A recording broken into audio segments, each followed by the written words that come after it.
E a polêmica do SUS continuou ontem, né? Depois daquele decreto que foi revogado pelo presidente da República. Ele disse que vai reeditar um decreto para incluir as unidades básicas de saúde no programa de parcerias e investimentos do governo federal, né? Houve muita confusão a respeito do assunto, foi uma medida muito precipitada do governo, né? Sem que todos os detalhes pudessem ali ser concluídos, né?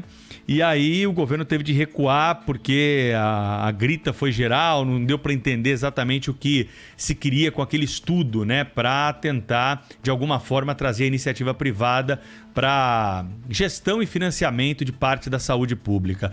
A medida era avaliada aí pelos críticos, né, como uma possibilidade de se evoluir para a privatização do sistema público de saúde, e o presidente Jair Bolsonaro ontem respondeu a esses ataques de opositores. Não tinha nada a ver com privatização, mas, lamentavelmente, grande parte da mídia fez um carnaval em cima disso, vai privatizar o SUS, o pobre não vai poder ser atendido pelo SUS, etc, etc. Revoguei o decreto, fiz uma nota explicando o que era esse decreto, dizendo que nos próximos dias poderemos reeditar o decreto, que deve acontecer a semana que vem.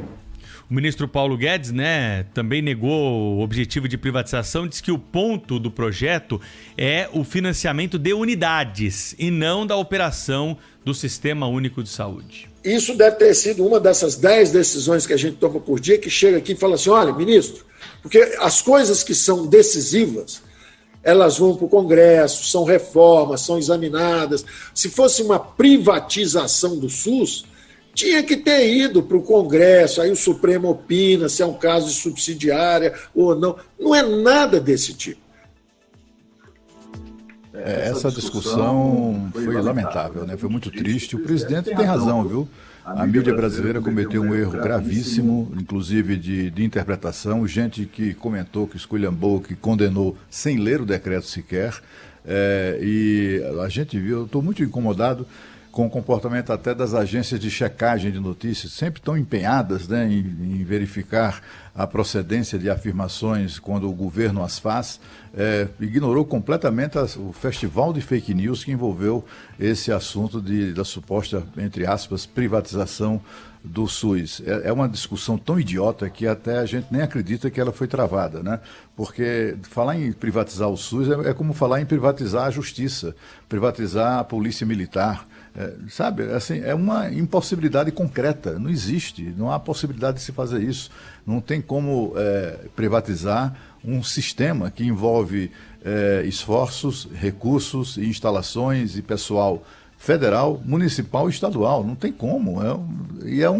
Enfim, isso já está suficientemente esclarecido. Tomara que o presidente retome mesmo essa decisão de abrir possibilidades para que o dinheiro privado ajude o governo, financie, né, financia a conclusão e até a construção de novas unidades de saúde, mas pelo menos para começar a conclusão dessas 4.168 unidades públicas de saúde que estão inacabadas, né? E enquanto elas ficam discutindo o sexo dos anjos, estão lá 4.000 e tantas unidades básicas públicas de saúde fechadas ou sem serem concluídas. Isso é que tem que ser resolvido, né?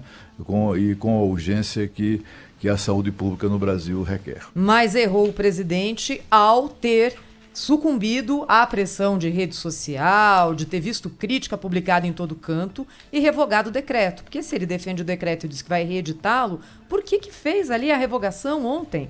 A gente vai perdendo tempo com isso também. Revoga, depois reedita. Eu fiquei na dúvida se, de fato, isso havia passado com atenção tanto pelo ministro da Economia quanto pelo presidente da República.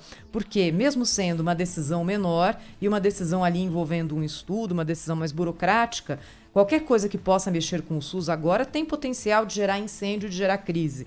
E aí, de novo, a comunicação do governo é muito falha. Alguém tem que chegar no presidente e falar, presidente, a gente vai fazer isso aqui, entendo o que a gente quer, presidente, é isso, isso, isso. Vou lhe dar argumentos para defender, caso haja algum tipo aqui de faísca envolvendo esse decreto.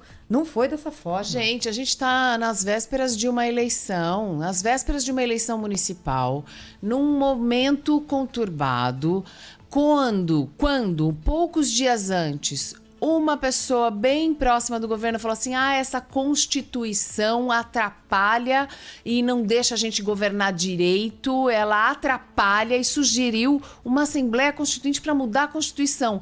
Na sequência, a pessoa, sem aviso, lança um decreto, aí enfraquece um pouco, porque é a comunicação mesmo. Era bom. Mas se era bom, por que não falou assim: oi, gente, sabe o que eu vou fazer? A gente tem 4 mil dos 44 mil postos, a gente tem 4 mil inacabados, tem outras 170 quase unidades que estão sem terminar. Vamos dar um jeito de fazer com que esses empresários que têm um monte de dinheiro se aliem e façam um serviço para nós. E olha, não vai custar nada. Sei lá, qualquer um que vende cinta na televisão faz um serviço melhor de comunicação. Aí, quais são os argumentos? O Eduardo Paes, no Twitter, usou um argumento muito lúcido. SUS, SUS, SUS, SUS. Ele escreveu SUS quantas vezes aqui? Você vai contando, Pedro, pra mim? Porque 4 vezes, 1, 2, 3, 4, 5, 6, 7, 8, 9, 40 vezes, com várias exclamações. Isso vira argumento. E é argumento para quê? Em favor do SUS, em favor do povo, em favor de uma saúde de maior qualidade? O SUS é responsável pelo teste rápido de HIV, pela hemodiálise, pelos transplantes todos, por todas as vacinas. Tem agente de saúde indo de casa em casa. SUS, tudo isso é SUS. Além, claro, dessa coisa importante que é a porta de entrada, UBSs e UPAs.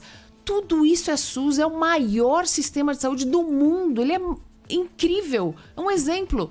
E aí a gente fica refém desse tipo de discussão. SUS. Isso é política. Isso é política. Quando fazem mal feito desse jeito, não estão fazendo pelo motivo certo. O presidente da República revogou o decreto porque no próprio decreto, estava escrito o seguinte: avaliar alternativas de parceria com a iniciativa privada para a construção, a modernização e a operação de unidades básicas de saúde nos estados, Distrito Federal e municípios. E agora, o ministro Paulo Guedes disse que essa palavra operação será retirada, pelo menos desse estudo prévio, E, claro, as parcerias vão se dedicar, no primeiro momento, para a construção de unidades de saúde pelo Brasil afora, como já acontece. O que a gente sabe é que o governo não tem dinheiro para isso. E a saúde, ela, segundo a Constituição Federal, é uma responsabilidade compartilhada da União, dos estados e dos municípios. Pedro, é uma discussão sem sentido, Pedro, porque hoje a operação do SUS é municipal e estadual, basicamente. E quase todos os estados e municípios já criaram ali as suas políticas. Lá. Os municípios estão batendo a porta do Paulo Guedes, falando: libera dinheiro que nós não temos grana. Esse que é o problema. Mas o município sabe que um dos graves problemas das unidades públicas, que é uma grande ideia, essas UPAs, as unidades de pronto atendimento, o grande problema é esse: o governo federal entra com a unidade e o município ou o estado entram com a operação, ou seja, paga os salários, etc., instala e tal. Instalação não, o governo entrega a UPA completa, com os equipamentos, com tudo. É um pacote padrão. E o grande problema é esse. Assim, antes da pandemia, por exemplo, havia recursos de sobra para o financiamento de UPAs. Os municípios, até para o prefeito mostrar serviço à população, concordavam com isso, só que as UPAs não funcionavam, porque os municípios não tinham dinheiro para isso, não tinham condições financeiras para isso. É o que o Pedro está dizendo. Isso passa a ser um problema federal.